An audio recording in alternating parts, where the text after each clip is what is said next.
a young man who is going to have the courage and the moment, although he is going through this pain, he is going through this reality of this charata. Nevertheless, he will now have to face that which comes with it. But I'd like to ask him to come up and share a few words with us so we can hear firsthand a little bit about what I've shared.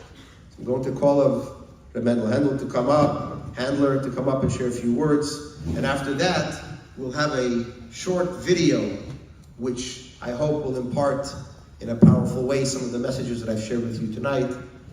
Good enough, thank you.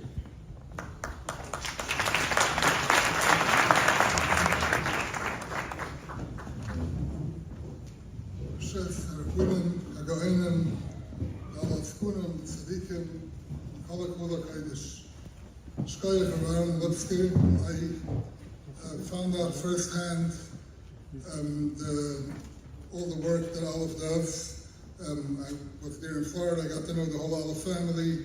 Thank you very much. So, of course, I am here as an exhibit to all the stories that Reb Aaron said. My name is Mendy Handler. I was born, raised, and still live here in Borough Park with all of you. Thank you for everyone for listening. I'm going to share my story. Hopefully it can bring some awareness to be Mekadosh Shem Shemayim here in this event tonight. We all know in Salabaismir, the Erste Rashi in Parshat Achrei Mos, Rashi bringt that Rup von Bluth Menazari dacht sich, a Muschel von zwei Dikteilen. Ein Doktor sucht Teuchel Zeinen, und Tischke Betachev, in der andere Doktor sucht Teuchel Zeinen, und Tischke Betachev, Shalai Tumis, Kederich Shemes Poloini.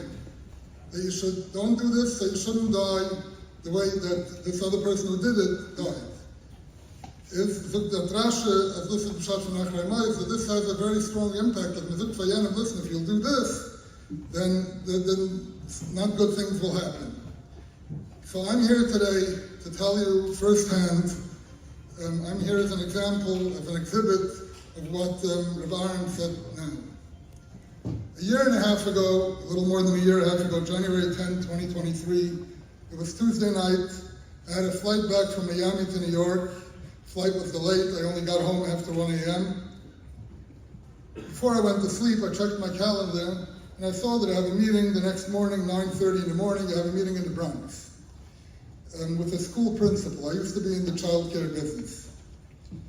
I'm thinking to myself, it's so late already, but I'll have to be up at 7 a.m. tomorrow morning to be able to, I'll have to be up earlier to daven at 7 if I want to make the meeting on time. A few minutes after 5 o'clock in the morning, I hear the doorbell ring. My wife asks, who is this? The response was, Special Agent so-and-so. We need to speak to Martin Handler now. My wife says, what? Martin is sleeping. What do you need? He responded, open the door this minute, or we will come in by force. We need to see him right now. My wife and I, all confused, went to the door. We saw 6 or 7 unmarked cars in front of the house. I saw many agents standing around. They said, Martin Handler, we have a warrant for your arrest. We need you to come with us right now. I asked, what? What is this about? Why am I being arrested? They said, come into the car, we'll tell you everything once you're in the car. Right now, just get into the car. They didn't even let me go back into my house to get dressed appropriately. My wife brought out my clothes, I got dressed outside on the street, and went into the car. They didn't tell me much about the reason for arresting me. I was trying to think through if there is anything that I can think why I'm being arrested. I did not have any clue before that morning that I was even being investigated. I didn't grasp what just happened to me. In my mind, I thought this is probably all one big mistake that will be cleared up very soon. I remember thinking in the car, how do I notify the principal that our meeting will need to be delayed for a few hours? And then I'm thinking, well, perhaps I'll still be able to get it all cleared up on time, and I'll actually be there at 9:30 in the morning. Oh, little did I know. Every detail of what happened that day is a story by itself. Truth be told, the federal agents were acting professionally and courteous. They offered me drinks, food, once we got to the courthouse. They told me that my wife has already arranged for a lawyer to come meet with me soon. They gave me the lawyer's name. Thinking back to that day, I did not understand what my future will look like, how the next months and years will look like. I didn't read the indictment yet, and I really didn't know and understand and get what was going on. Afterwards, I read my indictment. Took me a while. First I was in denial. Then the more I reflected on it, internalized all the mistakes I made and the crimes I did do along the way, I realized that by the time when I did all this, I did know, I did feel the entire time that my actions, my deeds are wrong, that it should not be done that way, that it does not feel right, that it cannot be kosher and correct. But I remember justifying my actions in my mind with made-up reasons I desperately wanted to believe, my own reasons because of everything, and thought it to be a good justification. In case I will ever be asked about it, I'll have what the answer. I realized later that I did know that it is not a true justification, but just something that I wanted my mind to believe in order to satisfy my conscience, to think because I thought of myself as an honest and straight person. Please hear me and remember Rashi al Tumas Kederach Shemai Sploini. Our minds play games with us.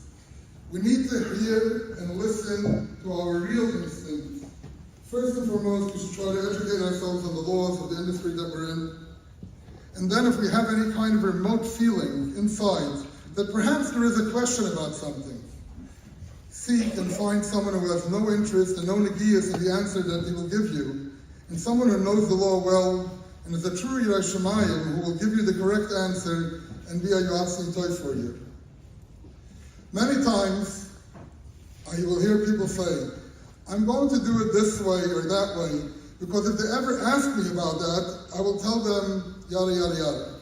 Let me tell you something from first-hand experience. They will not ask you anything. They will tell you and perhaps indict. They will not ask you everything. So don't make this if they ever ask again. Everyone here took the time and made an effort to come here tonight to listen to all the Rabbunim beautiful speeches. Rabbi Eisenberg, Rav Shor, I'm very thankful to the way he's mechazik me the whole time, even though I'm not a Mishpal Korea in Heichel, but whenever I see him, he's really great to me and I appreciate it.